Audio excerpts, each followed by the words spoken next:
ഫിലമോന്റെ ലേഖനം അതിന്റെ 15-16 വാക്യങ്ങൾ നമുക്ക് വായിക്കാം. പ്രാരംഭത്തിൽ 15-16 വാക്യങ്ങൾ വായിക്കാം. അവൻ അല്പകാലം വേർപെട്ടു പോയത് അവനെ സദാകാലത്തേക്കും നിനക്ക് ലഭിക്കേണ്ടതിനായിരിക്കും. അവൻ ഇനി ദാസനല്ല, ദാസന് മീതെ പ്രിയ സഹോദരൻ തന്നെ. അവൻ വിശേഷാൽ എനിക്ക് പ്രിയനെങ്കിൽ നിനക്ക് ജഡസംബന്ധമായും കർത്തൃ സംബന്ധമായും എത്രയധികം. മതി. ഈ ലേഖനത്തിന്റെ പ്രധാന വിഷയം സ്നേഹത്തിന്റെ മാതൃകാപരമായ വിശുദ്ധീകരണം എന്നുള്ളതാണ് ഇതിന്റെ പ്രമേയം. സ്തോത്രം.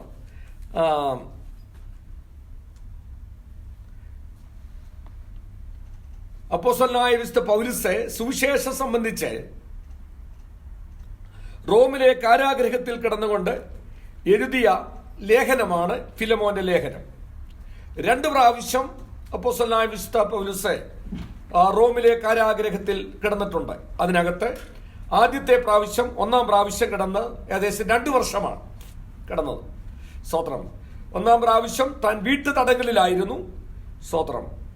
2-ാം പ്രാവശ്യം തന്നെ ദുഷ്പ്രവൃത്തിക്കാരുടെ കൂട്ടത്തിൽ എണ്ണി കാരാഗ്രഹത്തിൽ അടയ്ക്കുകയുമായിരുന്നു. അതിനകത്ത് 1-ാമത്തെ പ്രാവശ്യം 2 വർഷം കാരാഗ്രഹത്തിൽ കിടന്നു. ആ സമയത്ത് എഴുതിയ സ്തോത്രം 4 ലേഖനങ്ങളാണ് കാരാഗ്രഹ ലേഖനങ്ങൾ എന്നറിയപ്പെടുന്ന എഫേസ്യർക്ക് എഴുതിയ ലേഖനം, അത് 6 അധ്യായമാണ്. കൊലോസ്യർക്ക് എഴുതിയ ലേഖനം 4 അധ്യായം. ഫിലിപ്പിയർക്ക് എഴുതിയ ലേഖനം 4 അധ്യായം. അതിനുശേഷം ഫിലമോൻ 1 അധ്യായം മാത്രമുള്ള ഫിലമോൻ. ഈ 4 പുസ്തകങ്ങളാണ് കാരാഗ്രഹത്തിൽ കടന്ന് അപ്പോസ്തലനായ വിശുദ്ധ പൗലോസ് എഴുതിയ ലേഖനങ്ങൾ. എഫേസ്യർ, കൊലോസ്യർ, ഫിലിപ്പിയർ, ഫിലോമോൻ. സ്തോത്രം. സ്തോത്രം. അപ്പോസ്തല പ്രവൃത്തി 2-ാം അധ്യായം എടുക്കണ്ട.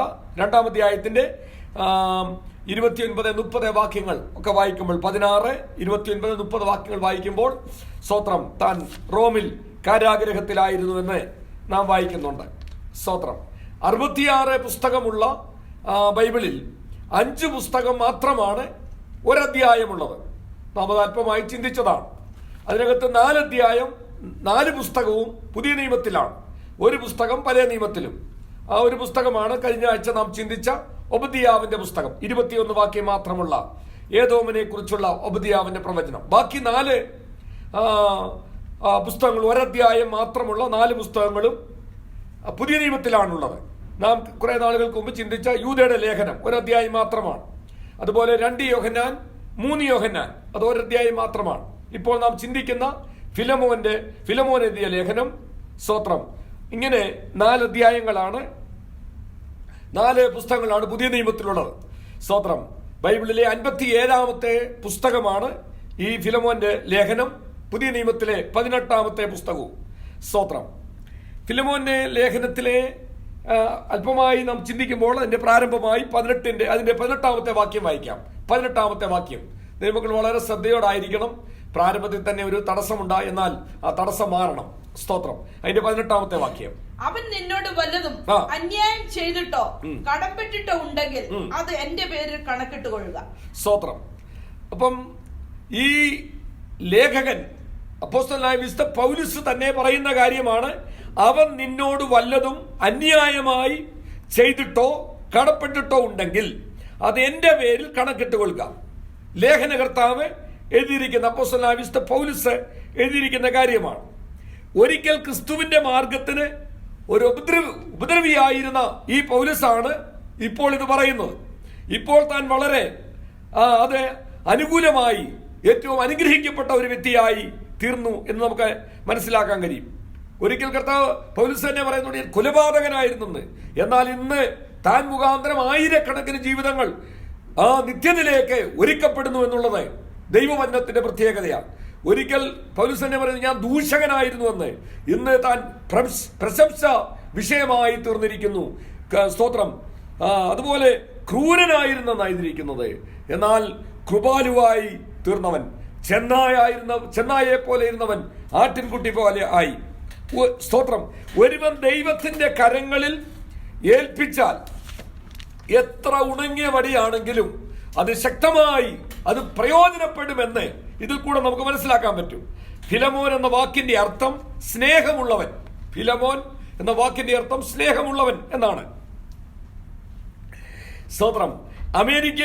അമേരിക്കൻ പ്രസിഡന്റായിരുന്ന എബ്രഹാം ലിങ്കനാണ് അടിമത്തം നിർത്തലാക്കിയത്. സ്തോത്രം. അടിമക്കച്ചവടം നിർത്തൽ ചെയ്യുവാൻ പ്രചോദനമായത് ഈ ഫിലമോന്റെ ലേഖനത്തിലെ 16-ാം വാക്യമാണ്.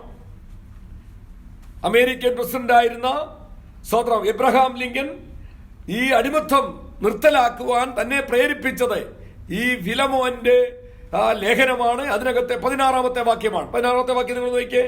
അവൻ ഇനി ദാസനല്ല, ദാസന്റെ മീതെ പ്രിയ സഹോദരൻ തന്നെ. അവൻ വിശേഷാൽ എനിക്ക് പ്രിയനെങ്കിൽ നിനക്ക് ജഡസംബന്ധമായും കർത്തൃസംബന്ധമായും എത്രയധികം. സ്തോത്രം. അപ്പൊ എത്ര അനുഗ്രഹിക്കപ്പെട്ട വചനമാണ്. അവൻ ഇനിയും ദാസനല്ല. നോക്കണം, ഒരു അടിമയെ കുറിച്ച് പറയുന്ന കാര്യമാണ് ഈ വാക്യമാണ്. സ്തോത്രം.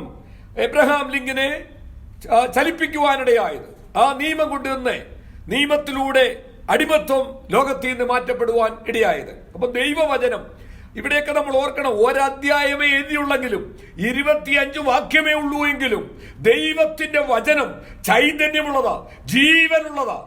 അത് നാളുകൾ കഴിഞ്ഞാലും അത് ഫലം കായ്ക്കും.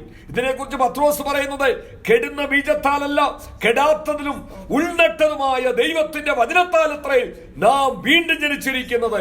അതുകൊണ്ടാണ് നാം അല്പമൊക്കെ മാനസികമായും ശാരീരികമായിട്ടുമൊക്കെ ക്ഷീണം തോന്നിയാലും നമ്മെ തകർത്തു കളയുവാൻ ഒരു ദുഷ്ടനും കഴിയത്തില്ല.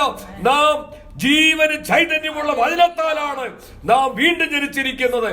ഈ ഒരു ഉറപ്പ് നമുക്കുണ്ടായിരിക്കണം. കർത്താവ് നമ്മെ സഹായിക്കട്ടെ. ഇവിടെ പറയുകയാണ്, അവൻ ഇനിയും ദാസനല്ല, ദാസന് മീതെ പ്രിയ സഹോദരൻ തന്നെ.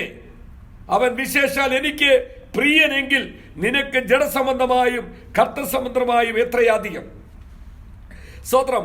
കൊലോസ്യയിലെ ഒരു സമ്പന്നനായ മനുഷ്യനുണ്ടായിരുന്നു. കൊലോസ്യ എന്ന സ്ഥലത്ത് ഒരു സമ്പന്നനായ മനുഷ്യനുണ്ടായിരുന്നു. അദ്ദേഹത്തിന്റെ പേരാണ് ഫിലോമോൻ. ഒരു ധനികനായ മനുഷ്യൻ, അദ്ദേഹത്തിന്റെ പേരാണ് ഫിലോമോൻ. ഈ ഫിലോമോനെ അനേക അടിമകൾ ഉണ്ടായിരുന്നു. അന്നത്തെ കാലത്ത് സ്തോത്രം ആട്, മാട്, ഒട്ടകം, കഴുതയൊക്കെ തങ്ങളുടെ സമ്പത്തായിട്ട് കണക്ക് കൂട്ടിയതുപോലെ സ്തോത്രം അടിമകൾ തന്റെ ഒരു സമ്പത്തായിരുന്നു. ആയിരക്കണക്കിന് അടിമകളുള്ള വലിയ ജന്മിമാർ, വലിയ സ്തോത്രം ശ്രേഷ്ഠന്മാർ അന്നത്തെ കാലത്ത് ഉണ്ടായിരുന്നു. അതുപോലെ വലിയൊരു ധനികനായ മനുഷ്യനായിരുന്നു ഈ ഫിലോമൻ. ഈ ഫിലോമൻ സമ്പന്നനായിരിക്കുമ്പോൾ തന്നെ ഈ മനുഷ്യൻ നല്ലൊരു മനുഷ്യനായിരുന്നു. അതാണ് വിഷയം. 7-ാമത്തെ വാക്യം നോക്കാട്ടെ. 7-ാമത്തെ വാക്യം. സഹോദര, വിശുദ്ധന്മാരുടെ ഹൃദയം നീ തണുപ്പിച്ചത് നിമിത്തം നിന്റെ സ്നേഹത്തിൽ എനിക്ക് വളരെ സന്തോഷവും ആശ്വാസവും ഉണ്ടായി. സ്തോത്രം. നോക്കണം, ഇപ്പം ആ മനുഷ്യൻ എത്ര നല്ലവനായിരുന്നു നോക്കണം. വിശുദ്ധന്മാരുടെ ഹൃദയത്തെ തണുപ്പിക്കുന്നവൻ. സ്തോത്രം. ധനികനായിരിക്കുന്നു, അനേക അടിമകൾ തനിക്കുണ്ട്. സ്തോത്രം. താൻ എത്രമാത്രം ആ സമൂഹത്തിൽ ശ്രേഷ്ഠനായിട്ടും താൻ എത്ര നല്ല മനുഷ്യനാണെന്ന് നോക്കണം. സ്തോത്രം. ആ കർത്താവായ യേശുക്രിസ്തുവിനെ സ്നേഹിക്കുകയും വിശ്വസിക്കുകയും കർത്താവിന്റെ വേലക്കാരെ സ്നേഹിക്കുകയും കരുതുകയും ചെയ്യുമ്പോൾ തന്നെ താൻ കർത്താവിന്റെ വേലക്കാരനും സ്തോത്രം തന്റെ ഭവനത്തിൽ ദൈവസഭയും ഉണ്ടായിരുന്നു. 1-2 വാക്യം വായിച്ചോട്ടെ. ഫിലോമോന്റെ ലേഖനം 1-2 വാക്യം വായിച്ചോട്ടെ. ക്രിസ്തുവേശുവിന്റെ ബദ്ധനായ പൗലോസും സഹോദരനായ തിമോത്തിയോസും ഞങ്ങളുടെ പ്രിയനും കൂട്ടുവേലക്കാരനുമായ ഫിലോമോൻ എന്ന നിനക്കും സഹോദരിയായ അപ്പിയയ്ക്കും ഞങ്ങളുടെ സഹപഠനായ അർക്കിപ്പോസിനും നിന്റെ വീട്ടിലെ സഭയ്ക്കും എഴുതുന്നത് നമ്മുടെ പിതാവായ ദൈവത്തെങ്കിൽ നിന്നും കർത്താവായ യേശുക്രിസ്തുവിൽ നിന്നും നിങ്ങൾക്ക് കൃപയും സമാധാനവും ഉണ്ടാകട്ടെ. അപ്പോൾ ഈ മനുഷ്യൻ എത്ര നല്ലവനാണെന്ന് നോക്കണം. ഒന്ന്, താൻ കുടുംബമായി കർത്താവിനെ സ്നേഹിച്ച് കർത്താവിന്റെ മുൻപാകെ നിഷ്കളങ്കമായി ജീവിക്കുന്ന ഒരു മനുഷ്യനാണ്. തന്റെ ഭവനത്തിൽ അനേക ജീവിതങ്ങൾ കൂടി വരികയും അത് ദൈവത്തിന്റെ ഒരു സഭയായി തീരുകയും ചെയ്തു. തന്നെയുമല്ല, തന്റെ ഭാര്യ അർക്കിപ്പോസ് എന്ന് പറയുന്നത് തന്റെ മകനാണെന്നാണ് ചരിത്രകാരന്മാർ പറയുന്നത്. സ്തോത്രം. അങ്ങനെ ഇവിടെ പൗലോസ് പറയുന്ന വാക്യം നിങ്ങൾ നോക്കിയേ. സ്തോത്രം. എന്റെ തീമോത്തിയോസ് ഞങ്ങളുടെ പ്രിയ കൂട്ടുവേലക്കാരനായ ഫിലോമോൻ.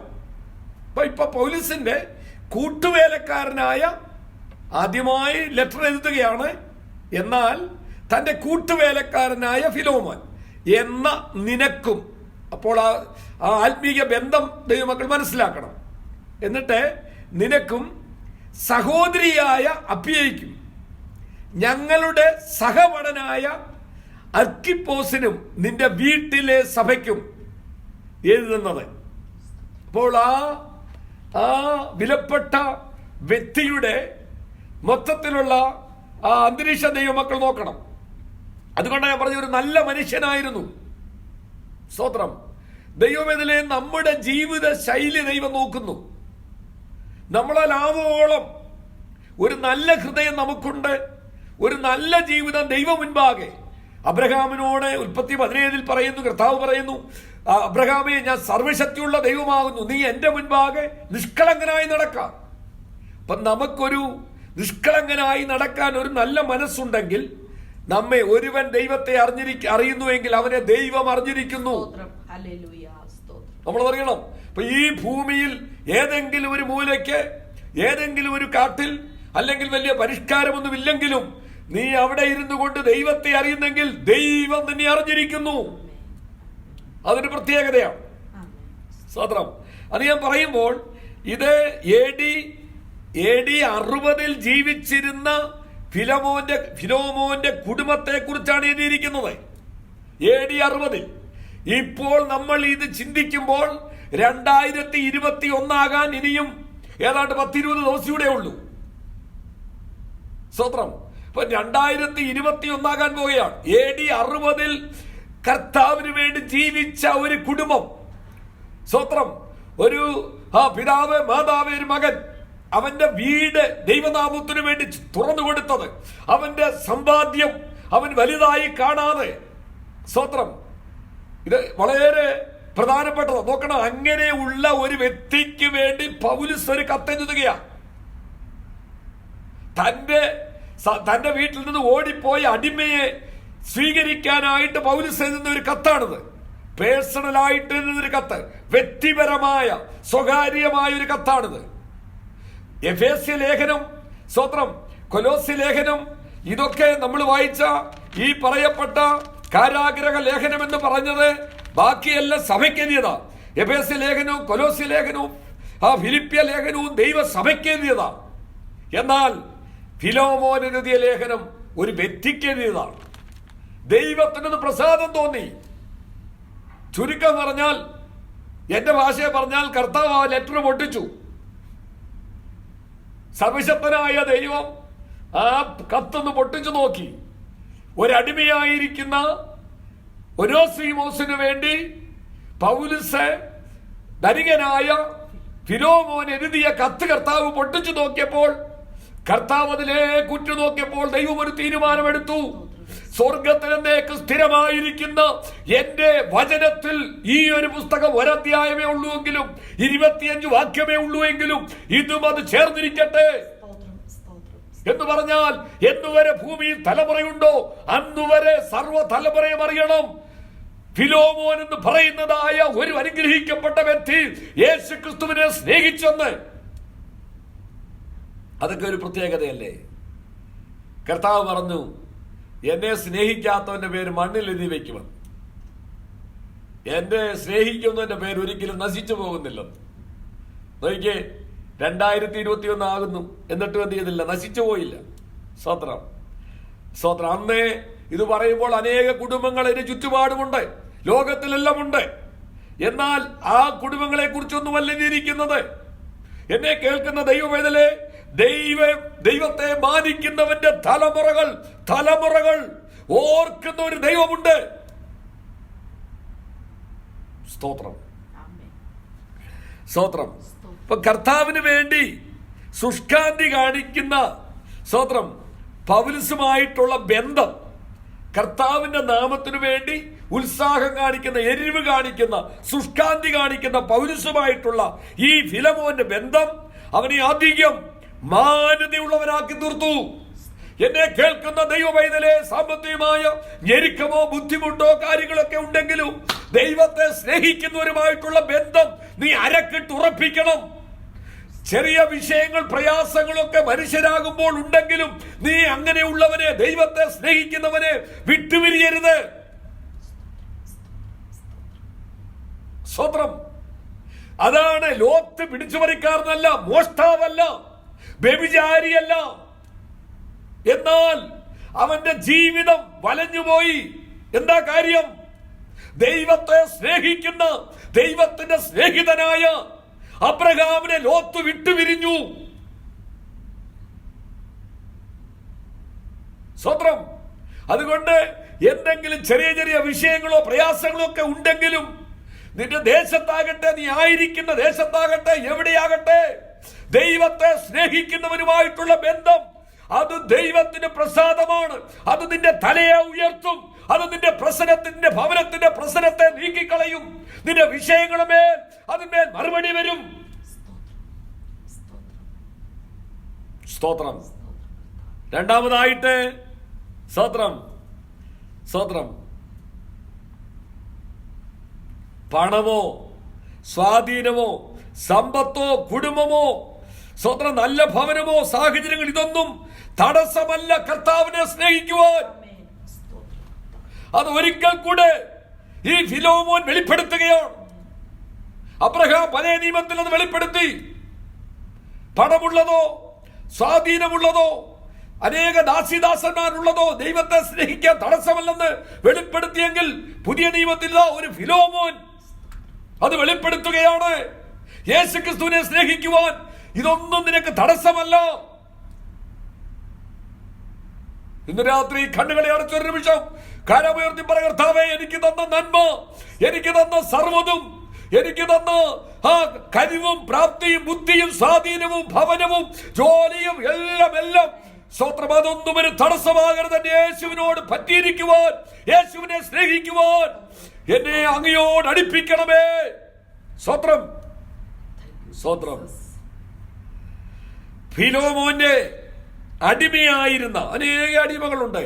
ഫിലോമോൻ അടിമയായിരുന്ന ഒനോസിമോസ് തന്റെ യജമാനനായ ഫിലോമോന്റെ പക്കൽ നിന്നും അല്ലെങ്കിൽ ഫിലോമോന്റെ വീട്ടിൽ നിന്നും വിലയേറിയത് എന്തോ അപഹരിച്ചു.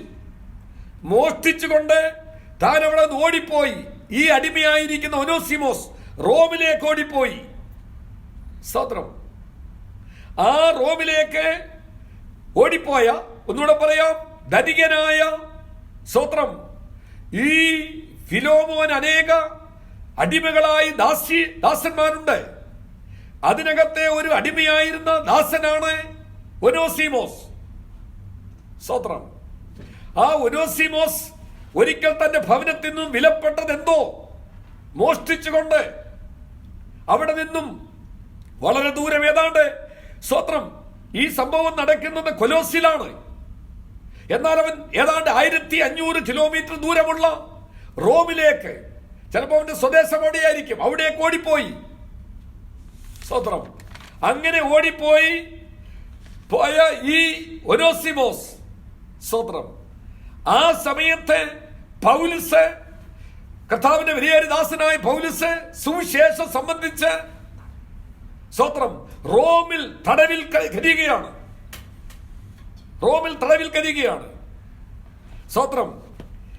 അവിടെ വായിച്ചിരിക്കുന്നത്, സ്തോത്രം, ഞാൻ തടവിൽ ജനിപ്പിച്ച, അതിന്റെ 10ാമത്തെ വാക്യം നോക്കിയേ. 10ാമത്തെ വാക്യം, തടവിലിരിക്കുമ്പോൾ ഞാൻ ജനിപ്പിച്ച എന്റെ മകനായ ഒനേസിമോസിന് വേണ്ടിയാകുന്നു നിന്നോട് അപേക്ഷിക്കുന്നത്. അപ്പം നോക്കണം.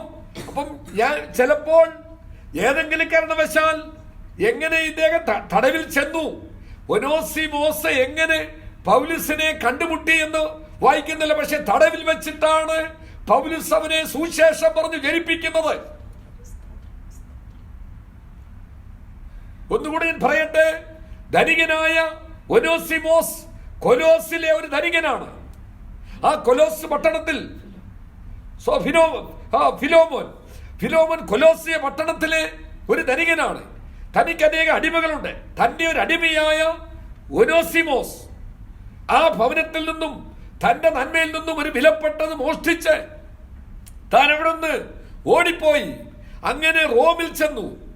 ആ റോമിൽ ആ സമയത്ത് അപ്പോസ്തലനായ വിശുദ്ധ പൗലുസ് റോമൻ കാരാഗ്രഹത്തിൽ സുവിശേഷം സംബന്ധിച്ച് ബന്ധിക്കപ്പെട്ടവനായി കിടക്കുമ്പോൾ അവിടെ വെച്ച് എങ്ങനെയോ ഈ ഒനോസിമോസിനെ കണ്ടുമുട്ടാനിടയായി.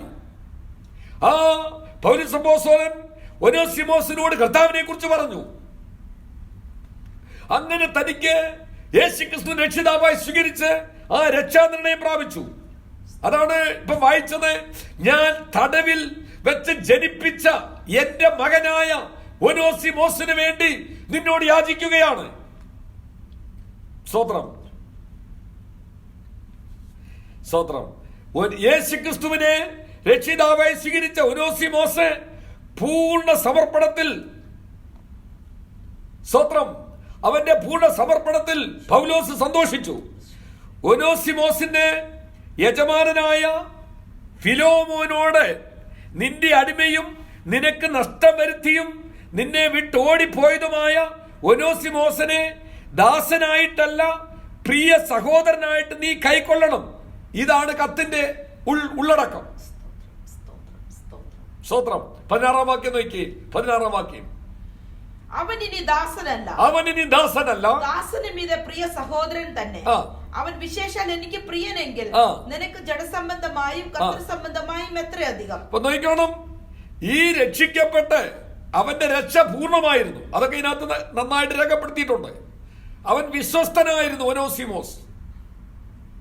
സ്തോത്രം. അപ്പോൾ അവൻ രക്ഷിക്കപ്പെട്ട് കഴിഞ്ഞപ്പോൾ അവൻ ഇനിയിപ്പോ കുഴപ്പമില്ല, രക്ഷിക്കപ്പെട്ടല്ലോ, ഇപ്പൊ സ്തോത്രം പറയുന്നുണ്ട്, ഹല്ലേലൂയ പറയുന്നുണ്ട്, പഴയതുമായിട്ട് കാര്യമില്ല, പഴയ യജമാനനുമായിട്ട് ബന്ധപ്പെടണ്ട എന്നൊക്കെയൊന്നും പൗലോസ് വിചാരിച്ചില്ല. ദൈവവൈതലേ, നാം ദൈവകൃപയിൽ വന്നതുകൊണ്ട് ഈ ലോകത്തിലെ നിയമത്തിന് നമുക്ക് ബന്ധമില്ലെന്ന് വിചാരിക്കരുത്. ലോക നിയമത്തിന് നാം കീഴ്പ്പെട്ടിരിക്കണം. അധികാരികൾക്ക് നാം കീഴ്പ്പെട്ടിരിക്കണം. അത് ചെറിയവരാകട്ടെ വലിയവരാകട്ടെ. പൗലോസ് നോക്കണം, ഈ വ്യക്തിയെ ലെറ്റർ കൊടുത്ത് വിടുകയാണ്. നിന്റെ ലെറ്ററിന്റെ ചുരുക്കം ഇതാണ്. സ്തോത്രം. ഈ ഒനേസിമോസിന്റെ യജമാനനാണ് ഫിലോമോന് പൗലോസ് എഴുതുകയാണ്. സ്തോത്രം. ഈ ഫിലോമോനും രക്ഷിക്കപ്പെട്ടത്, ദൈവകൃപയിലേക്ക് വന്നത് ഈ പൗലോസ് നിമിത്തമാണ്. താഴോട്ട് വരുമ്പോൾ നമ്മളത് വായിക്കുന്നുണ്ട്. പൗലോസ് നിമിത്തമാണ് ഈ ഫിലോമോൻ രക്ഷിക്കപ്പെടുന്നത്. തന്റെ ഒരർത്ഥത്തിൽ ഫിലോമോനും തന്റെ മകനാ, താൻ ജനിപ്പിച്ചതാ. എന്നാൽ ഏതാണ്ട് ദീർഘവർഷങ്ങളായി ജനിപ്പിച്ച് ഇപ്പോൾ ആ ഫിലോമോൻ ദൈവകൃപയിൽ നിലനിന്നുകൊണ്ട് കുടുംബമായി ദൈവത്തിനു വേണ്ടി നിൽക്കുന്നു. ഭവനം ഒരു ദൈവസഭയായി വേർതിരിച്ചു. അങ്ങനെ ഇരിക്കുന്ന ഫിലോമോന്, അല്ലെ, കൂട്ടുവേലക്കാരൻ എന്നല്ലേ വായിച്ചേ, കൂട്ടുവേലക്കാരൻ. ആ ഫിലോമോന് സ്വത്രം പൗലോസ് ഒരു കത്തെഴുതുക, സ്വന്തം കൈപ്പടയിൽ എഴുതുകയാ. സ്വത്രം. അല്ലയോ ഫിലോമോനെ, നിന്റെ സ്വത്രം അടിമയായ നിന്റെ ദാസനായ ഒനേസിമോസ്, അവനിപ്പോൾ നിനക്കൊരിക്കൽ പ്രയോജനമില്ലാത്തവനായിരുന്നു. ഇന്ന് നിനക്കും എനിക്കും പ്രയോജനമുള്ളവനാ. ഞാനിപ്പോൾ അവനെ നിന്റെ അടുക്കലേക്ക് അയക്കുകയാ. നീ അവനെ ഒരു അടിമയായിട്ടല്ല, പിന്നെ ദാസന് മീതെ പ്രിയ സഹോദരനായി നീ കൈക്കൊള്ളണം. സ്തോത്രം. ഇത് രാത്രി നമ്മൾ ചിന്തിക്കണം. പാവം പിടിച്ച ഏതെങ്കിലും സഹോദരിമാര് ഏതവസ്ഥയിലും ഉള്ളവർ രക്ഷിക്കപ്പെട്ടു വന്നാൽ നമ്മൾ അവരെ എങ്ങനെ കാണും? സ്തോത്രം. നിറം നോക്കിയും കളർ നോക്കിയും പണം നോക്കിയും പൊക്കം നോക്കിയും ഒക്കെ ഏത് വിധത്തിലാണ് നമ്മൾക്ക് വല്ല വേർകൃത്യമുണ്ടോ? അങ്ങനെ ഉണ്ടെങ്കിൽ ഇന്ന് രാത്രി നാം പ്രാർത്ഥിക്കണം, ദൈവമേ, അവിടെ തന്നെ പരിശോധിക്കുമ്പോൾ എന്നിൽ കുറവ് കാണരുത്, ആ വേർകൃത്യം എന്നിൽ കാണരുത്. സ്തോത്രം. ഒന്നാമതായിട്ട് സ്തോത്രം 5 കാര്യമാണ് ഇവിടെ സ്തോത്രം പൗലോസ് പറയുന്നത്. ഒന്ന്, സ്തോത്രം, നിന്റെ അടിമ നിനക്ക് നഷ്ടം വരുത്തിയതും നിന്നെ വിട്ട് ഓടിപ്പോയതുമായ ഒനേസിമോസിനെ ദാസനായിട്ടല്ല, ഒന്ന്, നീ എന്ത് ചെയ്യണം? പ്രിയ സഹോദരനായിട്ട് നീ കൈക്കൊള്ളണം. സ്തോത്രം. ഇത് അപേക്ഷിക്കുവാനാണ് ഒന്നാമത് ഇതെന്ന്. എന്ന് പറഞ്ഞാൽ നീ അവനോട് ക്ഷമിക്കണം, നീ അവനോട് കൃപ തോന്നണം. രണ്ടാമതായിട്ട് സ്തോത്രം, അവൻ എന്റെ മകനാണ്. 10-ാം വാക്യം നമ്മൾ വായിച്ചല്ലോ. സ്തോത്രം. തടവിലിരിക്കുമ്പോൾ ഞാൻ ജനിപ്പിച്ച എന്റെ മകനായ ഒനേസിമോസിന് വേണ്ടി ആകുന്നു നിന്നോട് അപേക്ഷിക്കുന്നത്. അപ്പം രണ്ടാമതായി അവൻ എന്റെ മകനാണ്. മൂന്നാമത്, ഇപ്പോൾ നിനക്കും എനിക്കും പ്രയോജനമുള്ളവനാ. സ്തോത്രം. 11-ാമത്തെ വാക്യം. അതിന്റെ 12-ാമത്തെ വാക്യം, എനിക്ക് പ്രാണപ്രിയനാണവൻ. നോക്കിയേ 12-ാമത്തെ വാക്യം നോക്കിയേ. സ്തോത്രം. എനിക്ക് പ്രാണപ്രിയനായ അവനെ ഞാൻ മടക്കി അയച്ചിരിക്കുന്നു. പൗലുസിന്റെ ഹൃദയം നമ്മൾ കാണണം. ഒരു ദൈവദാസന്റെ, ഒരു ദൈവ പൈതലിന്റെ, യേശു ക്രിസ്തുവിനെ സ്നേഹിക്കുന്ന ഒരു വ്യക്തിയുടെ. അപ്പോൾ തന്നെ പൗലുസ് കൈകാലുകൾ ബന്ധിക്കപ്പെട്ടവനായിരിക്കുകയാണ്. സുവിശേഷം സംബന്ധിച്ച് ജയിലിലാണ്. ആ സമയത്ത് എങ്ങനെയെങ്കിലും ഇവിടെ നിന്ന് രക്ഷപ്പെടാനുള്ളത് വരിയല്ല. ഒരുവനെ കിട്ടിയപ്പോൾ അവനെ ക്രിസ്തുവിൽ തികഞ്ഞവനാക്കി നിർത്താനുള്ള തൻ്റെ ഉള്ളിലെ ആഗ്രഹം. അതിനുവേണ്ടി താൻ ഒരുത്തനോട്, താനോട്ട് വായിക്കുമ്പോൾ എനിക്ക് നിന്നോട് കൽപ്പിക്കാൻ അധികാരമൊക്കെ ഉണ്ട്, പക്ഷെ ഞാനിപ്പോൾ ആ അധികാരം ഉപയോഗിച്ച് ഞാൻ നിന്നോട് സംസാരിക്കുകയല്ല, ഞാൻ നിന്നോട് അപേക്ഷിക്കുക. ഒരു മനുഷ്യന് വേണ്ടി സുവിശേഷം അറിഞ്ഞ നമുക്ക് ഒരാളുടെ മുമ്പിൽ താണു കൊടുക്കുവാനോ, ഒന്ന് നമുക്ക് എത്രമാത്രം കരിയുന്നുവെന്ന് ഇന്ന് രാത്രി പരിശോധിക്കണം, നോക്കണം. അപ്പൊ എനിക്ക് പ്രാണപ്രിയ, അതിന്റെ വീണ്ടും 5-ാമതായി അവൻ വിശ്വസ്തനാണെന്ന ഇവനെ കുറിച്ച് പറഞ്ഞേ. അത് കൊലോസ്യ ലേഖനം 4-ാമത്തെ വാക്യമാണ്. കൊലോസ്യ ലേഖനം 4:9 നോക്കിയേ.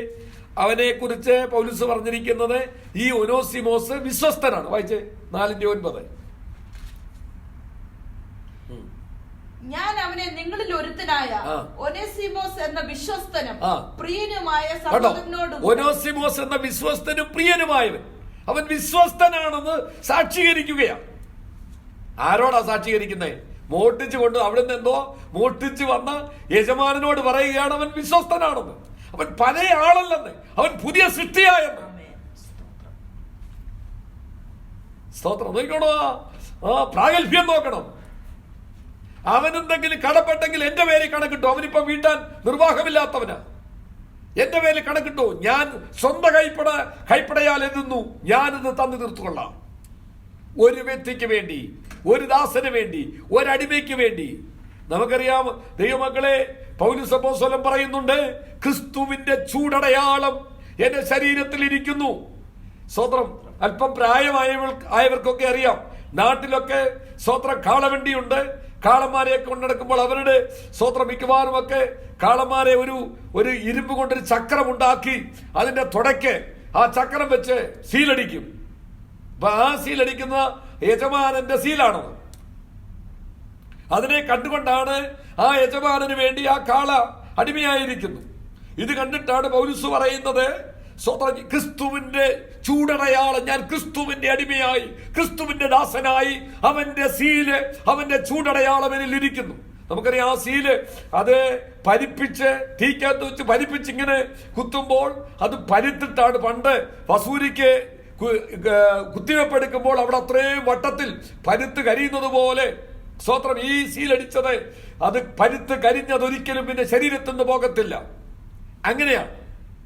അപ്പൊ അങ്ങനെയുള്ള ഒരടിമ, അപ്പൊ അവനെ എവിടെ വെച്ച് കണ്ടാലും അവനെ അടിമയാണെന്നറിയാം, അവൻ ഇന്ന യജമാനനുള്ളവനാണെന്നറിയാം. സ്തോത്രം. ഇവിടെ പറയുകയാണ്, അങ്ങനെ ഉള്ളവനെ അങ്ങോട്ട് പറഞ്ഞു വിട്ടിട്ട് പറയാം വിശ്വസ്തനാണെന്ന്. സ്തോത്രം. നീ എന്നെ എങ്ങനെ ചേർത്തോ, 15-ാമത്തെ വാക്യം നോക്കിയേ. നീ എന്നെ എങ്ങനെ ചേർത്തു കൊള്ളുന്നുവോ അതുപോലെ നിന്റെ അടിമയായിരിക്കുന്ന ഒനോസിമോസിനെ നീ കൈക്കൊള്ളണം. 17-ാമത്തെ വാക്യം നോക്കിയാൽ നീ എന്നെ കൂട്ടാളി എന്ന് കരുതുന്നുവെങ്കിൽ അവനെ എന്നെ പോലെ ചേർത്ത് കൊള്ളുക. സ്തോത്രം. 25 വാക്യമുള്ള ഫിലോമോൻ എന്ന ഈ ലേഖനത്തിൽ ദൈവം കൊണ്ടുവരുന്ന വിഷയം നിങ്ങൾ നോക്കണം. സ്തോത്രം. നീ എന്നെ ചേർത്ത് കൊള്ളുന്നത് എങ്ങനെയാണ് അതുപോലെ ഈ അടിമയെ നീ കൈക്കൊള്ളണം. അപ്പോൾ തന്നെ നിങ്ങൾ ഓർക്കണം, മറ്റുള്ള അടിമകൾ അവിടെ ഉണ്ട്. മറ്റുള്ള അടിമകളൊക്കെ വിശ്വസ്തയോടുകൂടി അവന്റെ കൈക്കീഴിൽ നിൽക്കുന്നുണ്ട്. ഇവരെന്തോ മോഷ്ടിച്ച് ഓടിപ്പോയവനാ. ഇപ്പോൾ അവന്റെ ഉള്ളിൽ ക്രിസ്തുവിനെ ജനിപ്പിച്ചിട്ട് പൗലോസ് ധൈര്യത്തോടെ അങ്ങോട്ട് അയക്കുകയാണ്. എന്നെ കേൾക്കുന്ന ദൈവവേദന, യേശു ക്രിസ്തു ഒരുവരിൽ ജനിച്ചാൽ അവനിൽ വ്യത്യാസം വരും. പിന്നെ ദുഷ്ടൻ അവന്റെ മേൽ അവകാശമില്ല. ഇന്ന് രാത്രി വ്യക്തവും സ്പഷ്ടവുമായി നമ്മെ കുറിച്ച് ആരെങ്കിലും സാക്ഷ്യം പറയുമോ? പണ്ടവൻ കോളേജിൽ പഠിച്ചപ്പോൾ, പണ്ടവൻ ഇവിടെ ആയിരുന്നപ്പോൾ ഇങ്ങനെയൊക്കെയായിരുന്നു, പക്ഷേ ഇപ്പോൾ അവൻ ആളുമാറി. എന്ന് നമ്മെ കുറിച്ച് സാക്ഷ്യം പറയുമോ? നമ്മുടെ സ്നേഹിതർ, നമ്മുടെ കുടുംബത്തിലുള്ളവർ? അതോ സ്തോത്രം നമ്മൾ ദൂരെ നിന്ന് വരുമ്പോൾ താണ്ടെ വേഷം കെട്ടുകാരൻ കള്ളൻ വരുന്നു, കള്ളന, മഹാകള്ളന എന്ന് പറയുമോ? നമ്മളൊന്ന് പരിശോധിക്കണം. ഇന്ന് രാത്രി നമ്മൾ പരിശോധിക്കണം. സ്തോത്രം. അവൻ സ്തോത്രം പൗലോസ് പറയുകയാണ്, അവൻ അന്യായം ചെയ്ത് കടപ്പെട്ടിട്ടുള്ളത് എന്റെ പേരിൽ കണക്കിട്ടുള്ള 18-ാമത്തെ വാക്യം നോക്കിയേ. അവൻ നിന്നോട് വല്ലതും അന്യായം ചെയ്തിട്ടോ കടപ്പെട്ടിട്ടോ ഉണ്ടെങ്കിൽ അത് എന്റെ പേരിൽ കണക്കിട്ടുകൊള്ളുക. സ്തോത്രം. പൗലോസ് എന്ന് ഞാൻ സ്വന്തം കയ്യാൽ എഴുതിയിരിക്കുന്നു, അത് ഞാൻ തന്നു തീർക്കാം. എന്തായാലും എന്ത് ചെയ്യണം? ദാസന് മീതെ പ്രിയ സഹോദരനായി അവസ്ഥയിൽ അവനെ ചേർത്തുകൊള്ളണം. ഇതാണ് തന്റെ ഉദ്ദേശം. അവനെ വെറും ഒരു അടിമയായിട്ടല്ല, വീണ്ടും അവനെ അവിടെ ജോലിക്ക് വെക്കണമെന്നല്ല, അവനെ പിരിച്ചുവിടാതെ വിടണമെന്ന്, അവിടെ തന്നെ ജോലിക്ക് നിർത്തണമെന്നല്ല. സ്വത്രം അവനെ ദാസന് മീതെ പ്രിയ സഹോദരൻ എന്ന പോലെ എന്നെ എങ്ങനെ നീ കാണുന്നു അതുപോലെ ഇന്നു രാത്രി ദൈവവേദിയിലെ നമുക്കിത് പറയാൻ കഴിയുമോ? സ്തോത്രം. അപ്പം ഞാൻ പറഞ്ഞത് ഇതൊരു പേഴ്സണൽ ആയിട്ടുള്ളൊരു കത്താണ്. സ്തോത്രം. വ്യക്തിപരമായൊരു കത്ത്. സ്തോത്രം. സ്തോത്രം. ഇത് സർവശക്തനായ ദൈവം ദൈവവചനത്തിൽ ചേർത്തു. സ്തോത്രം. ഇത് അതിനേക്കാൾ ഒരു രസം, ഈ കത്ത് പൗലോസ് എഴുതിയിട്ട് തിഹിക്കോസ് എന്ന് പേരായ ഒരു സഹോദരന്റെ കൈവശം കൊടുത്തിട്ട് ആ കൂട്ടത്തിൽ ആരെ കൂടെ പറഞ്ഞു വിടുകയാ? ഈ ഒനേസിമോസിനെ കൂടെ പറഞ്ഞു വിടുകയാ. സ്തോത്രം.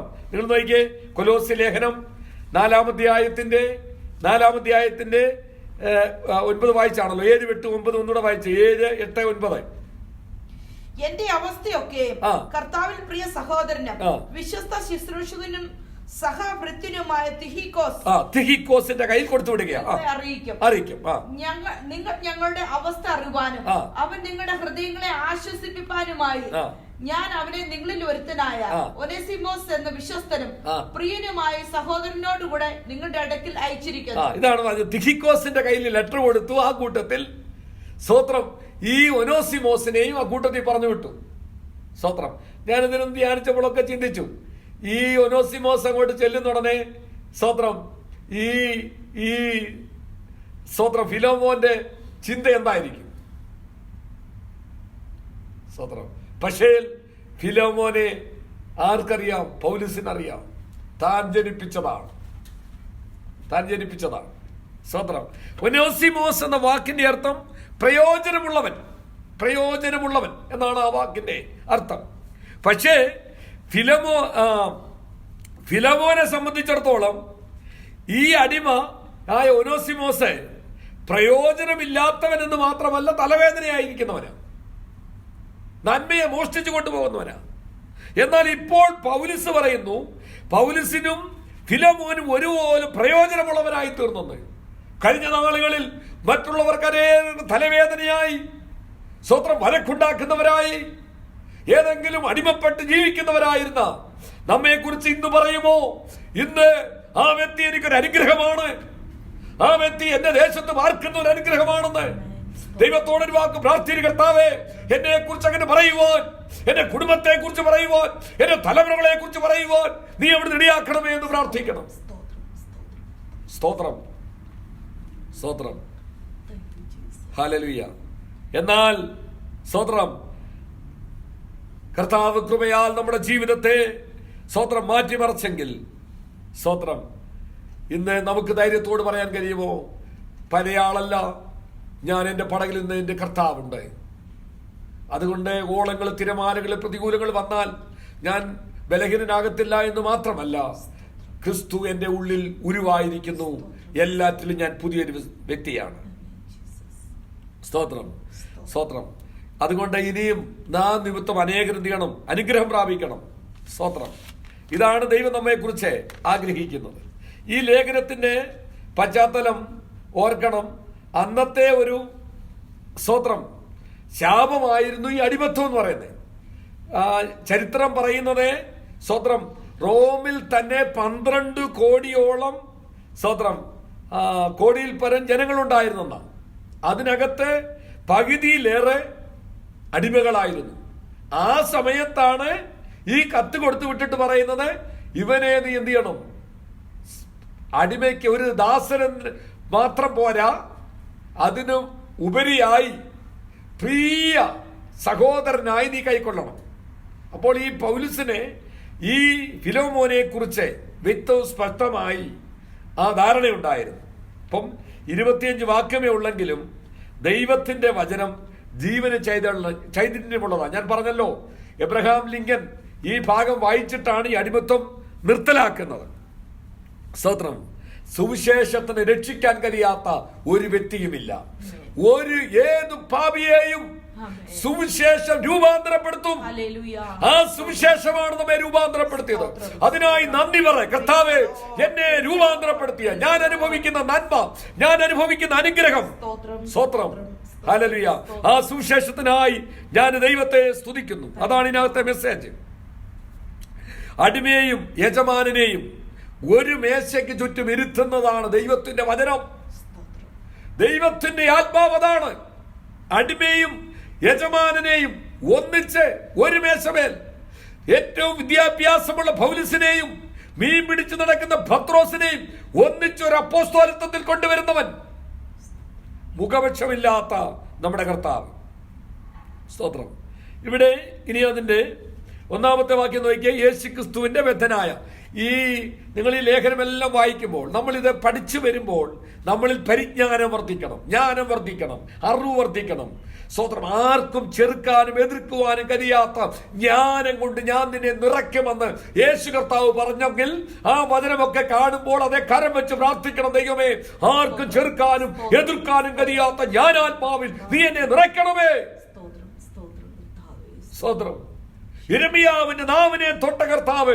ആ ഭാഗമൊക്കെ വായിക്കുമ്പോൾ, ദൈവമേ, ഇതാ ഞാൻ നാവിനെ നിനക്കായി തരുന്നു, നീ അതിനെ തൊടണമേ, നിന്റെ വചനം കൊണ്ട് നിറയ്ക്കണമേ. പോഷത്വം എന്റെ നാവിൽ നിന്ന് നീക്കിക്കളയണമേ. ദൈവത്തിന്റെ പരിജ്ഞാനം കൊണ്ട്, ദൈവത്തിന്റെ ജ്ഞാനം കൊണ്ട് എന്റെ നാവിനെ നീ തൊടണമേ. സ്തോത്രം. ഇതൊക്കെ ദൈവം നമ്മളിൽ നിന്നും ആഗ്രഹിക്കുന്നുണ്ട്. സ്തോത്രം, സ്തോത്രം. അപ്പൊ ഒന്നാമതായി, അപ്പൊ യേശുക്രിസ്തു, പൗലുസിന്റെ ലേഖനം മുഴുവനും എടുത്താൽ ഇതായിരിക്കും തുടക്കം. എബ്രായ ലേഖനം മാത്രം ആരാ എഴുതിയെന്നൊന്നും എഴുതിയില്ല. അതുകൊണ്ട് ദൈവം ഒന്ന് ഉപയോഗിച്ചു. ദൈവം ഭാഗമായി ബാക്കി മുഴുവനും ക്രിസ്തുയേശുവിന്റെ ബദ്ധനായ, ക്രിസ്തുയേശുവിനാൽ തെരഞ്ഞെടുക്കപ്പെട്ട. നിങ്ങൾ ഓരോന്നും വായിച്ച് മറിച്ച് നോക്കിയാൽ കാണാൻ പറ്റും. പത്രോസ് അപ്പോസ്തലൻ എഴുതാൻ തുടങ്ങിയപ്പോൾ യേശുക്രിസ്തുവിന്റെ ദാസനായ എന്ന് എഴുതാൻ തുടങ്ങി. അപ്പൊ നമ്മൾ ഒരു കാര്യം തുടങ്ങുമ്പോൾ എന്ത് തുടങ്ങിയാലും യേശുക്രിസ്തുവിൽ തുടങ്ങണം. എഴുന്നേറ്റ് വരുമ്പോൾ തുണയാളിയോട് സംസാരിക്കുന്നതിന് മുൻപായി 2 സ്തോത്രം പറയണം. തുണയാളിയോട് സംസാരിക്കുന്നതിന് മുൻപായി ഒരു ടെലിഫോൺ അടിക്കാൻ ഉറക്കത്തിലാണെങ്കിൽ 2 സ്തോത്രം പറഞ്ഞതിന് ശേഷമേ അത് എടുക്കാവൂ. നമ്മുടെ എല്ലാത്തിന്റെയും ആരംഭം യേശുക്രിസ്തു ആയിരിക്കട്ടെ. മുൻപേ അവന്റെ രാജ്യവും നീതിയും അന്വേഷിക്കാം, മുൻപേ അവന് പ്രാധാന്യം കൊടുക്കാം. നാം തൊടുന്നതെല്ലാം അനുഗ്രഹിക്കപ്പെട്ടിരിക്കും. സ്തോത്രം, സ്തോത്രം. ഇവിടെ സ്തോത്രം. ക്രിസ്തുവിന്റെ തടവുകാരൻ എന്ന് പറഞ്ഞാൽ ക്രിസ്തുവിന്റെ ഇഷ്ടത്താലാണ് ഞാൻ തടവിലായിരിക്കുന്നതെന്ന് പൗലോസ് പറയുകയാണ്. സ്തോത്രം. അപ്പോസ്തലപ്രവൃത്തി വാക്യം നോക്കിയേ, 9-ന്റെ 15-ാമത്തെ വാക്യം നോക്കിയേ. അപ്പോസ്തലപ്രവൃത്തി 9-ന്റെ 15-ാമത്തെ വാക്യം, 15-16 വാക്യം. സ്തോത്രം. കർത്താവ് അവനോട്, നീ പോക, അവൻ എന്റെ നാമം ജാതികൾക്കും രാജാക്കന്മാർക്കും ഇസ്രായേൽ മക്കൾക്കും മുമ്പിൽ വഹിപ്പാൻ ഞാൻ തിരഞ്ഞെടുത്തിരിക്കുന്ന ഒരു പാത്രമാകുന്നു. അപ്പൊ ഈ പോയിടത്തെല്ലാം ദൈവത്താൽ അയക്കപ്പെട്ടതാ. അപ്പൊ ഈ ദൈവം പറഞ്ഞു വെച്ചെങ്കിൽ, പറഞ്ഞു വിട്ടെങ്കിൽ ആ ബന്ധനത്തിന്റെയും ഉത്തരവാദിത്വം ദൈവത്തിനുണ്ട്. കഴിഞ്ഞ ദിവസം ദൈവദാസൻ പറഞ്ഞതുപോലെ, സ്തോത്രം, പൗലോസിനെ പത്രോസും കാരാഗൃഹത്തിൽ കിടന്നിട്ടുണ്ട്. പത്രോസ് കാരാഗൃഹത്തിൽ കിടന്നാൽ 24 മണിക്കൂറിനുള്ളിൽ പത്രോസിനെ പുറത്തുവിടും. എന്താ കാര്യം? അവിടെ നിന്ന് പത്രോസ് കാരാഗൃഹത്തിൽ കിടന്ന ഉറങ്ങത്തേ ഉള്ളെന്നാ പറഞ്ഞത്. എന്നാൽ പുറത്തു വന്നാൽ അവൻ തീപ്പരി പോലെ പറയും, മറ്റൊരുത്തരും രക്ഷയില്ല, നാം രക്ഷിക്കപ്പെടുവാൻ ആകാശത്തിന്റെ കീഴിൽ മനുഷ്യരുടെ നൽകപ്പെട്ട മറ്റൊരു നാമമില്ല, കർത്താവായ യേശുവിന്റെ നാമം മാത്രമാണ്. എന്നാൽ പൗലോസ് കാരാഗരത്തിൽ കിടന്നാൽ പുതിയ പുതിയ ലേഖനങ്ങൾ പുറത്തു വന്നുകൊണ്ടിരിക്കും. ആ പട്ടാളത്തിലെല്ലാം സുവിശേഷം പറയാൻ ഇടയാകും. കാരാഗരത്തിന് അടിസ്ഥാനം ഇളകും. കാരാഗര പ്രമാണി രക്ഷിക്കപ്പെടും. ഓരോരുത്തർക്കും ദൈവം ഓരോ ശുശ്രൂഷയാണ് കൊടുത്തിരിക്കുന്നത്. തന്നെ ദൈവമാണ് തെരഞ്ഞെടുത്തിരിക്കുന്നത്. സ്തോത്രം. ഇവിടെ പറയുന്നു, സ്തോത്രം, എന്റെ സഹോദരനാണ് ഈ സ്തോത്രം ഫിലോമോൻ. 1-ാം വാക്യം നോക്കി, യേശു ക്രിസ്തുവിന്റെ ബദ്ധനായ, അതിന്റെ 1, 2, 3 വാക്യം വായിച്ചാട്ടെ. ക്രിസ്തുവേശുവിന്റെ ബദ്ധനായ പൗലോസും സഹോദരനായ തിമോത്തിയോസും ഞങ്ങളുടെ പ്രിയനും കൂട്ടുവേലക്കാരനുമായ ഫിലോമോൻ എന്ന നിനക്കും സഹോദരിയായ അപ്പിയയ്ക്കും ഞങ്ങളുടെ സഹപഠനായ അർക്കിപ്പോസിനും നിന്റെ വീട്ടിലെ സഭയ്ക്കും എഴുതുന്നത്. സ്തോത്രം. നോക്കണം, ഇവിടെ ഒന്ന് പറയുന്നു, സ്തോത്രം, പൗലോസും സഹോദരനായ തീമോത്തിയോസും. സഹോദരനെ തീമോത്തിയോസ് എന്നാണ് വിളിക്കുന്നത്. നമ്മൾ ഇന്ന് ദൈവദാസന്മാർ പോയാൽ ഒരാൾ റവറന്റ് ആയിരിക്കും, ഒരാൾ PR ആയിരിക്കും. സ്തോത്രം. ഇങ്ങനെ ഏറ്റക്കുറച്ചിലൊക്കെ ഉണ്ട്.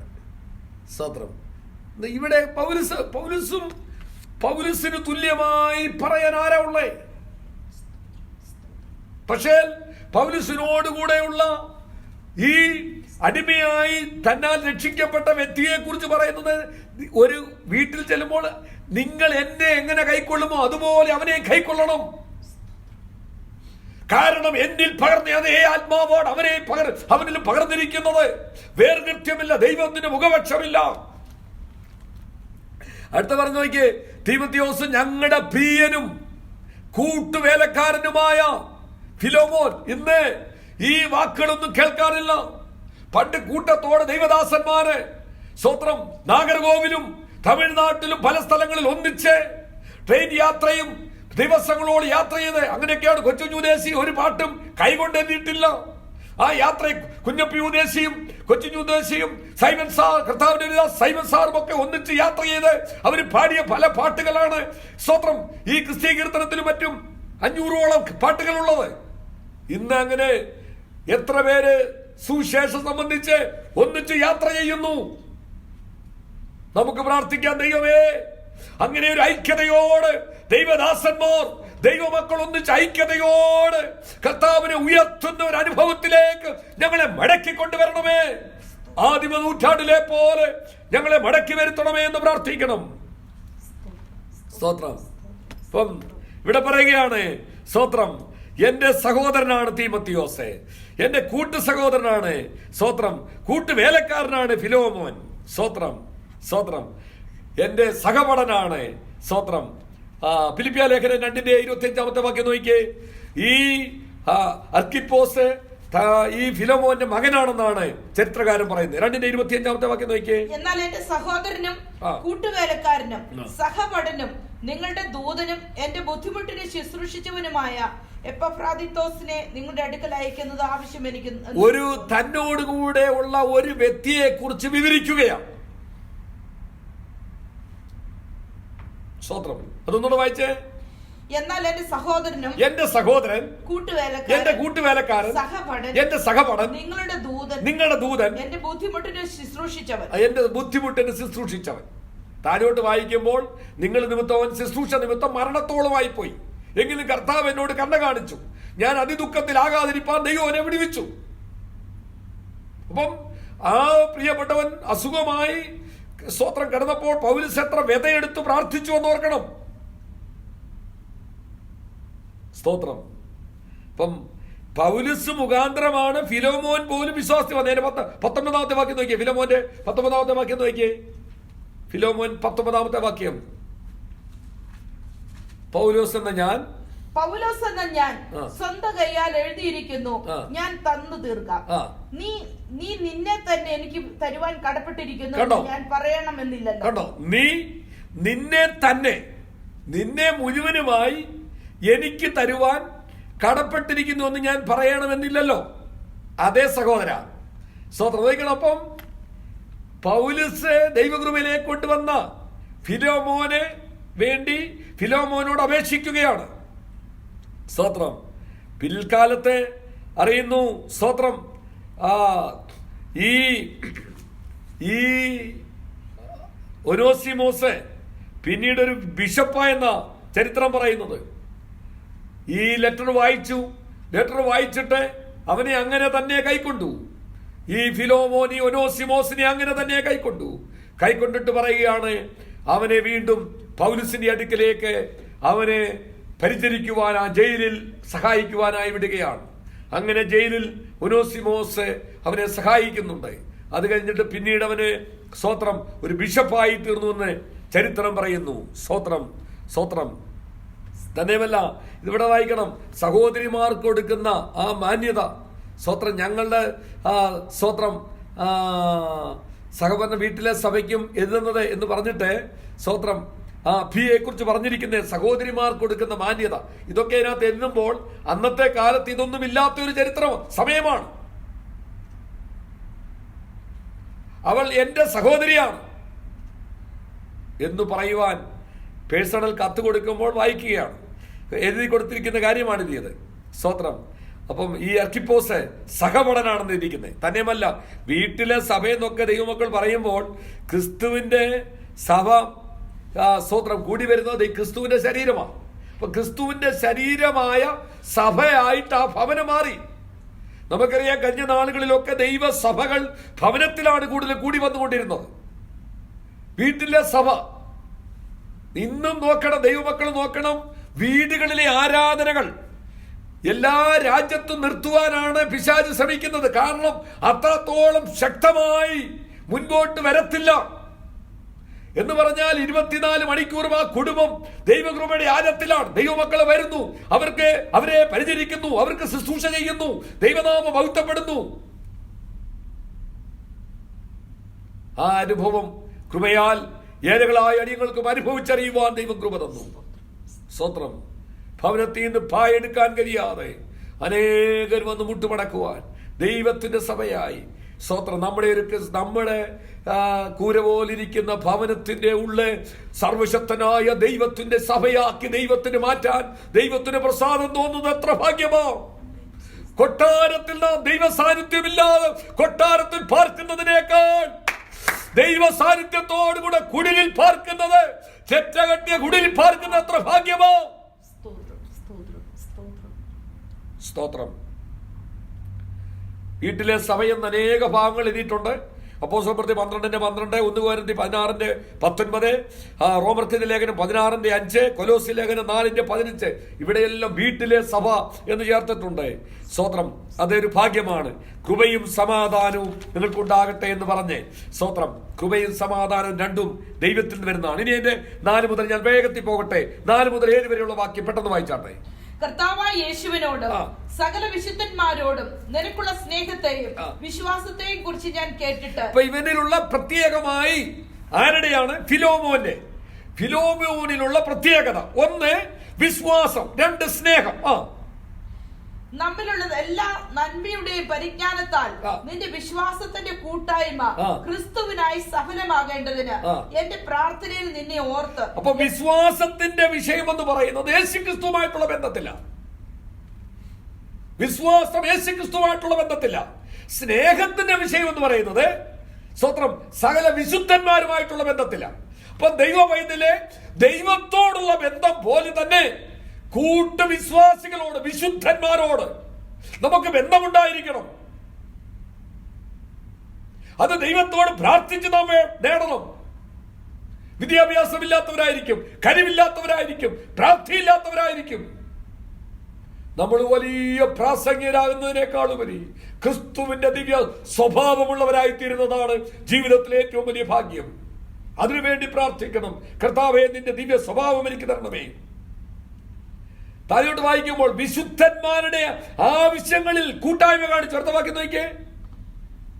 എന്റെ പ്രാർത്ഥന നിന്നെ ഓർത്ത് എപ്പോഴും എന്റെ ദൈവത്തിന് സ്തോത്രം ചെയ്യുന്നു. സഹോദര, വിശുദ്ധന്മാരുടെ ഹൃദയം നീ തണുപ്പിച്ചത് നിമിത്തം. കണ്ടോ, ഈ എന്തുകൊണ്ടാണ് ഇത്ര ധൈര്യമായിട്ട് ഈ കത്തെഴുതി ഈ ഒനോസിമോസിനെ തന്റെ വീട്ടിൽ നിന്നും എന്തോ മോഷ്ടിച്ച് ഓടിപ്പോയ അടിമയെ വീണ്ടും വീട്ടിലേക്ക് അയക്കാൻ പൗലുസിന് ധൈര്യം വന്നെന്ന് ചോദിച്ചാൽ ഈ ഫിലോമോൻ ആരാണെന്ന് ഇന്ന് രാത്രി ഞാൻ പറയട്ടെ.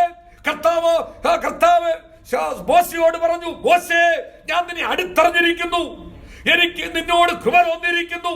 ഇന്ന് രാത്രി സർവശക്തൻ നമ്മോട് പറയുമോ, മോനെ, ഞാൻ നിന്നെ അടുത്തറിഞ്ഞിരിക്കുന്നു, എനിക്ക് നിന്നോട് കൃപ തോന്നിയിരിക്കുന്നു. നിന്റെ ഹൃദയത്തിൽ ഉള്ളത്, നിന്റെ ആഗ്രഹം, നിന്റെ ഉദ്ദേശം ഞാൻ അറിയുന്നു. ഇന്ന് രാത്രി ദൈവത്തോട് പറയ്, എന്റെ കർത്താവേ, അങ്ങയുടെ ആത്മഭാരം എനിക്ക് തരണമേ. ഈ ലോകത്തെ കുറിച്ച്, ഈ ജനത്തെ കുറിച്ച്.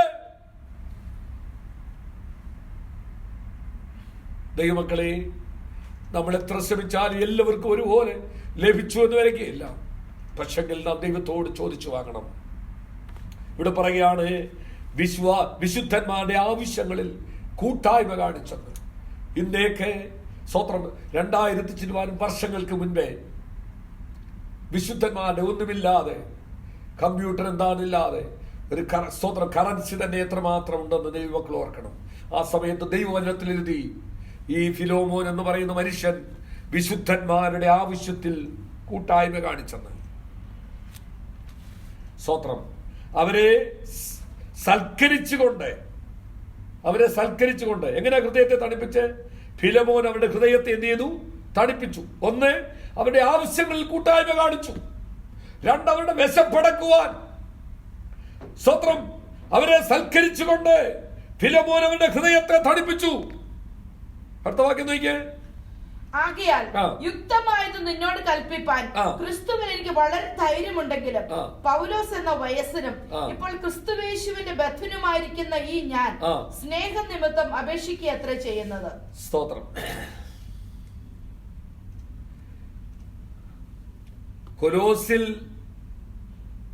കൊലോസിൽ നിന്നും ഞാൻ പറഞ്ഞല്ലോ 1500 കിലോമീറ്റർ ദൂരമുണ്ട് റോം. ആ റോമിൽ കിടന്നുകൊണ്ട്, കാരാഗ്രഹത്തിൽ കടന്നുകൊണ്ട് പൗലോസ് അറിഞ്ഞു അനേക വിശുദ്ധന്മാരുടെ ആവശ്യങ്ങളിൽ ഈ ഫിലോമോൻ കൂട്ടായ്മ കാണിച്ചെന്ന്. അനേകരെ സൽക്കരിച്ച് അവരെ ഹൃദയം തണുപ്പിച്ചെന്ന് കാരാഗ്രഹത്തിൽ കിടന്നുകൊണ്ട് പൗലോസ് അറിഞ്ഞു.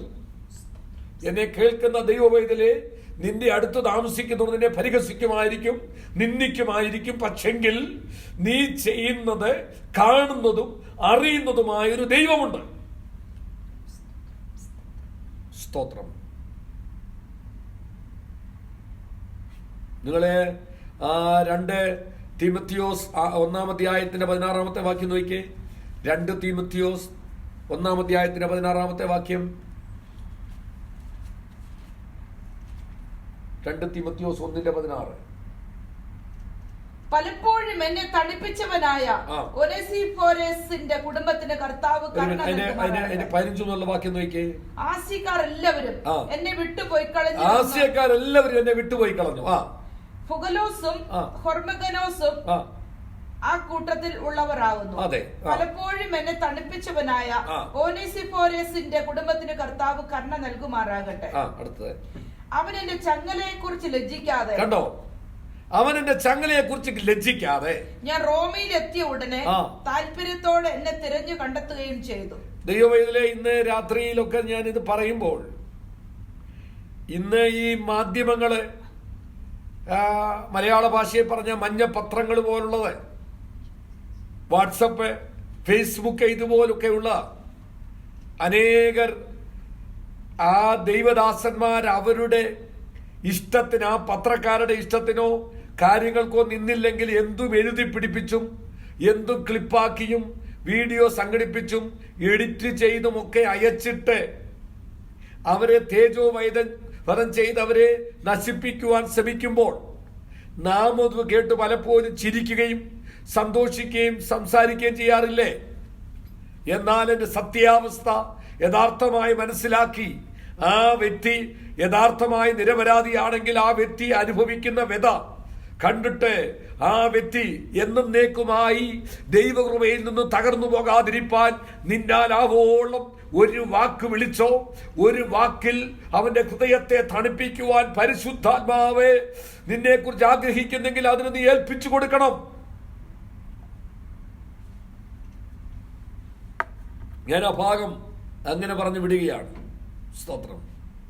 നാം ചെയ്യുന്നതൊക്കെയും ദൈവം കാണുന്നത്. 8 മുതലുള്ള വാക്യം നമുക്ക് വായിക്കാം. ആകയാൽ ആകിയാൽ യുക്തമായത് നിന്നോട് കൽപ്പിപ്പാൻ ക്രിസ്തുവിൽ എനിക്ക് വളരെ ധൈര്യമുണ്ടെങ്കിലും പൗലോസ് എന്ന വയസ്സനും ഇപ്പോൾ ക്രിസ്തുവേശുവിന്റെ ബദ്ധനുമായിരിക്കുന്ന ഈ ഞാൻ സ്നേഹം നിമിത്തം അപേക്ഷിക്കുക അത്ര ചെയ്യുന്നത്.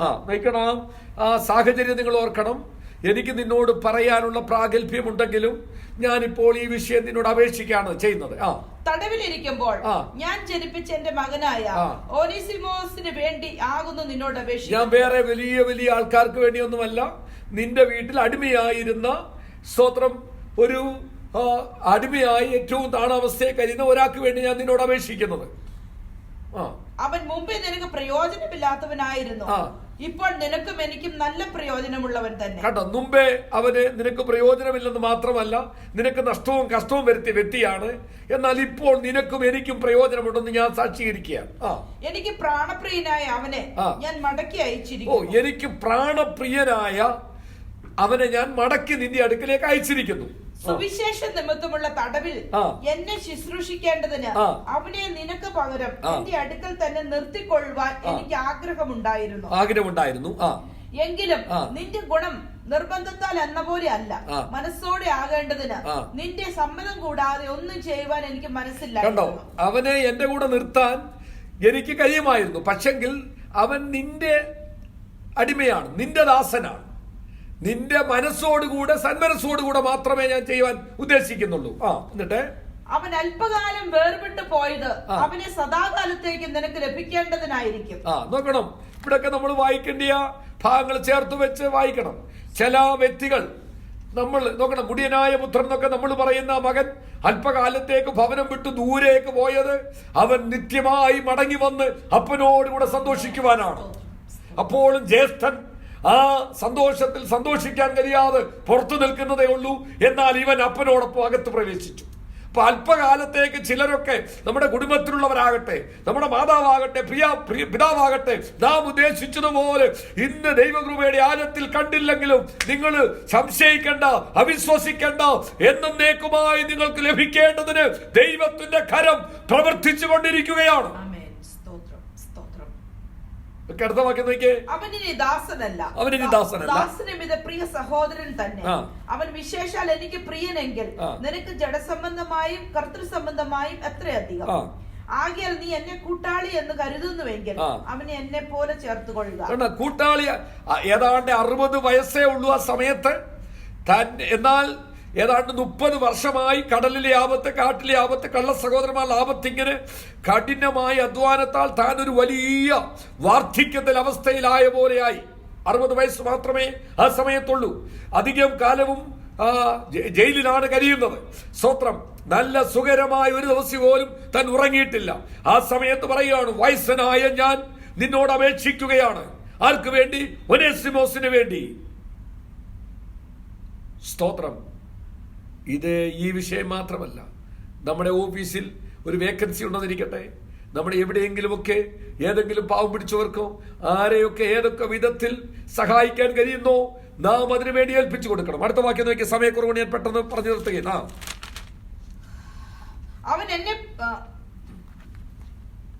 അവൻ നിന്നോട് വല്ലതും അന്യായം ചെയ്തിട്ടോ കടപ്പെട്ടിട്ടോ ഉണ്ടെങ്കിൽ അത് എന്റെ പേരിൽ കണക്കിട്ട് കൊള്ളുക.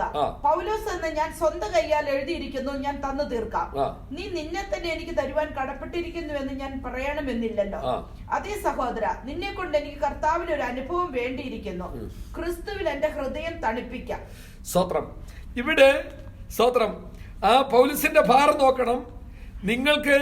സ്തോത്രം.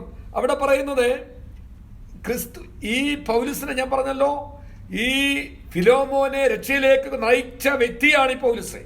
ഈ പൗലുസിനെ, അതിനെക്കുറിച്ച് പൗലുസ് പറയുന്നൊരു വാക്യമുണ്ട്. 1 കൊരിന്ത്യർ 4-ാം അധ്യായത്തിന്റെ 15-ാമത്തെ വാക്യം നോക്കി. 1 Corinthians chapter 4 verse 15. നിങ്ങൾക്ക് ക്രിസ്തുവിൽ 10,000 ഗുരുക്കന്മാർ ഉണ്ടെങ്കിലും പിതാക്കന്മാർ ഏറെയില്ല. അതിന്റെ വ്യത്യാസം നോക്കണം. നമ്മളൊക്കെ വിശ്വാസത്തിൽ വന്നു കഴിയുമ്പോൾ അനേകര് ഗുരുക്കന്മാരുണ്ട്. നമ്മൾ അവരിൽ നിന്ന് പഠിക്കുന്നുണ്ട്, അവരിൽ നിന്ന് നമ്മൾ കേൾക്കുന്നുണ്ട്. പക്ഷെങ്കിൽ ഓർത്തുകൊള്ളണം, ഗുരുക്കന്മാര് 10,000 ഉണ്ടെങ്കിലും പിതാക്കന്മാര് 2 1 ഉള്ളൂ. ക്രിസ്തുവേശുവിൽ ഞാനല്ലോ നിങ്ങളെ സുവിശേഷത്താൽ ജനിപ്പിച്ചത്. അപ്പം ആ പൗലോസ് പറയുന്നു, ഞാൻ നിന്റെ അപ്പനാ, ആത്മീയ അപ്പനാ ഞാൻ. എനിക്ക് നിന്നോട് കൽപ്പിക്കാനുള്ള അവകാശമുണ്ട്. എങ്കിലും ഈ വിഷയം ഞാൻ നിന്നോട് ചോദിക്കുകയാണ്. അപ്പോൾ നമ്മളെയൊക്കെ ക്രിസ്തുവിൽ ജനിപ്പിച്ചവരോടുള്ള നമ്മുടെ മനോഭാവം, നാം അവർക്ക് എത്രമാത്രം അവരെ ഓർത്ത് പ്രാർത്ഥിക്കുന്നു.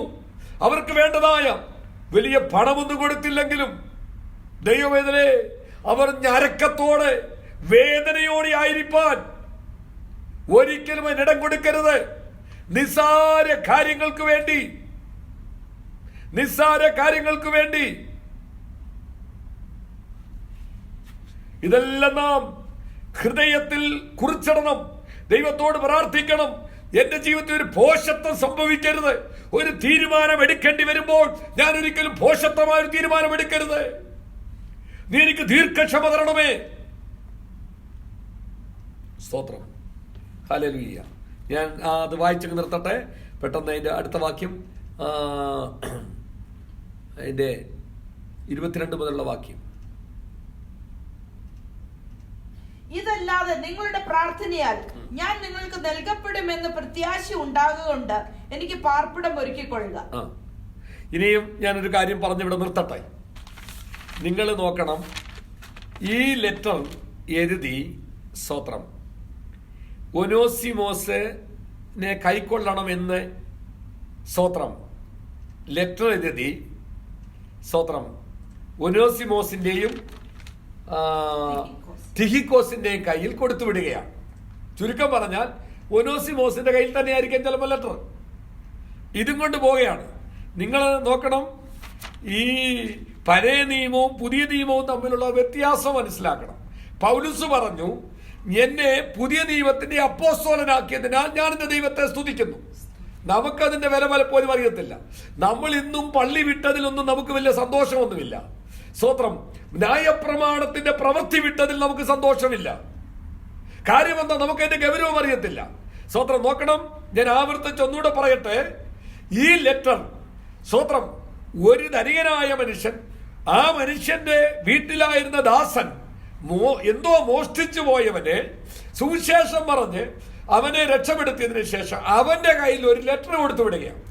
ആ ലെറ്ററിനകത്ത് എഴുതിയിരിക്കുന്നത് എന്താണ്? എഴുതിയിരിക്കുന്നത് സ്തോത്രം, എന്നെ പോലെ നിന്റെ അപ്പനായ, നിന്നെ ആത്മാവിൽ ജനിപ്പിച്ച നിന്റെ അപ്പനെ നീ എന്നെ കൈക്കൊള്ളുന്ന പോലെ അവനെ കൈക്കൊള്ളണം. ഇനി ഇങ്ങനെ തന്നെ ലെറ്റർ കൊടുത്തു വിട്ട വേറൊരാളെ ഞാൻ വെളിപ്പെടുത്താൻ പോവുകയാണ്. അപ്പൊ പഴയ നിയമവും പുതിയ നിയമവും തമ്മിലുള്ള വ്യത്യാസം നിങ്ങൾക്ക് മനസ്സിലാകും. അതുകൊണ്ടൊന്ന് വായിക്കണേ. വായിച്ച് നമ്മൾ പ്രാർത്ഥിച്ചു നിർത്തും. എല്ലാവരും ഒന്ന് എടുത്തു നോക്കിയ 2 ശമൂവേൽ പ്രവാചകന്റെ പുസ്തകം 11-ാം അധ്യായം 14-ാമത്തെ വാക്യം. 2 സാമുവേൽ ചാപ്റ്റർ 11 വേഴ്സ് 14. അവിടെയും ആ വ്യക്തിയുടെ കയ്യിൽ തന്നെ ഒരു ലെറ്റർ കൊടുത്തു വിടുകയാണ്. നോക്കിയേ. രാവിലെ ദാവീദ് യോവാബിന് ഒരു എഴുത്ത് എഴുതി ഉരിയാവിന്റെ കയ്യിൽ കൊടുത്തയച്ചു.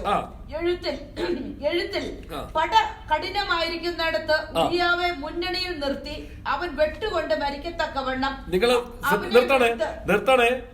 ദാവീദ് രാജാവ് ദൈവത്തെ സ്നേഹിക്കുന്നവൻ, ബഹുമാനിക്കുന്നവൻ,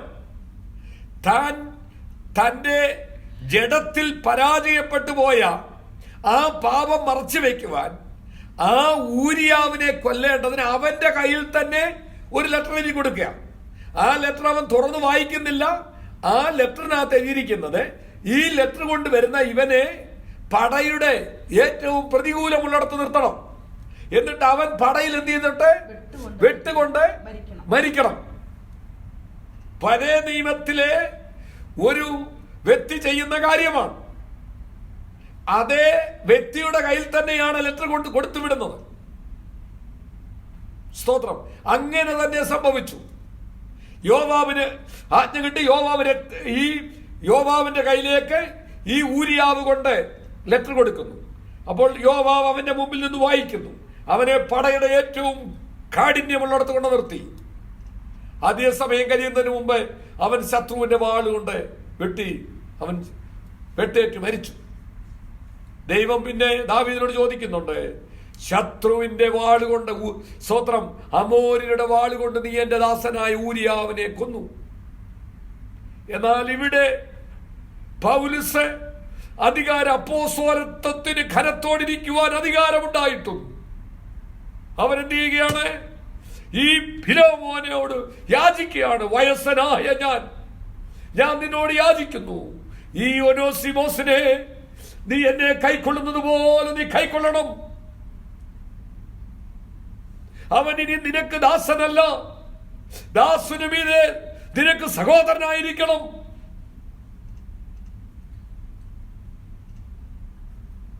ഇവിടെ നിങ്ങൾ നോക്കിക്കേ, ഫിലോമോൻ സത്യത്തിൽ ഈ ഫിലോമോൻ പിതാവിന്റെ സ്ഥാനത്തല്ലേ? സ്തോത്രം. ആ പൗലുസ് ക്രിസ്തുവിന്റെ സ്ഥാനത്തല്ലേ?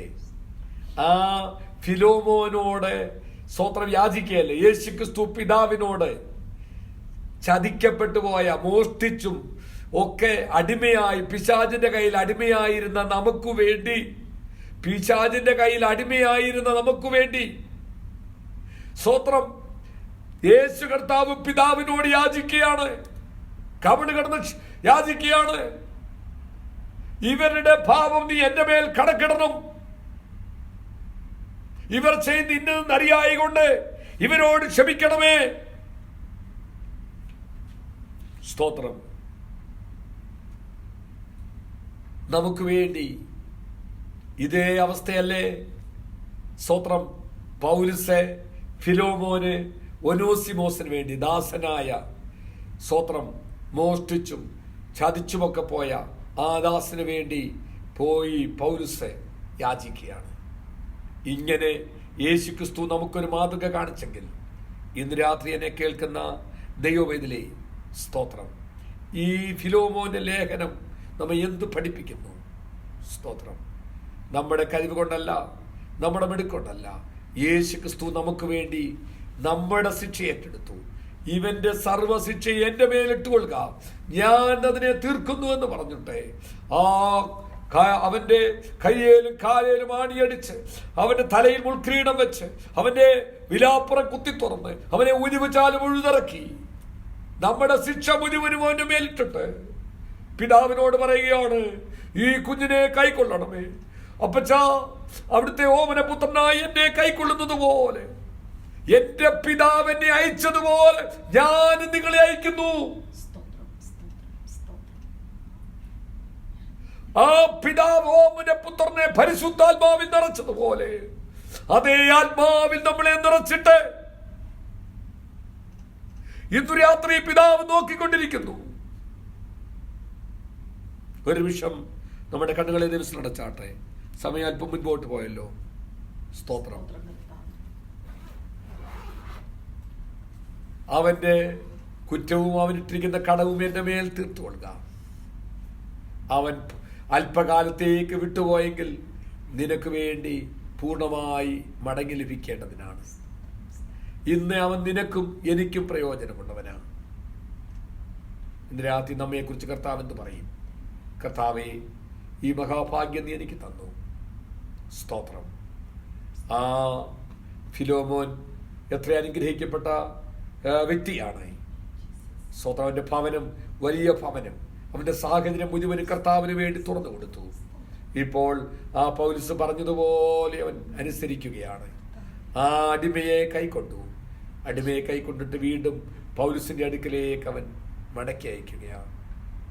ഇന്ന് രാത്രിയിൽ ഒരഭിഷക്തം നമ്മളോട് ഇങ്ങനെ ഒരു വിഷയമുണ്ടായാൽ, ഒരഭിഷക്തം നമ്മളോട് യാചിച്ചാൽ, ഒരു വ്യക്തിക്ക് വേണ്ടി, മോനെ അവൻ ചെയ്തത് നീ അങ്ങ് ക്ഷമിക്ക്, നീ അവനെ എന്നെ സ്നേഹിക്കുന്ന പോലെ അവനെ സ്നേഹിച്ച് കൈക്കൊള്ളണം എന്ന് പറഞ്ഞാൽ നാം എങ്ങനെ കൈക്കൊള്ളും?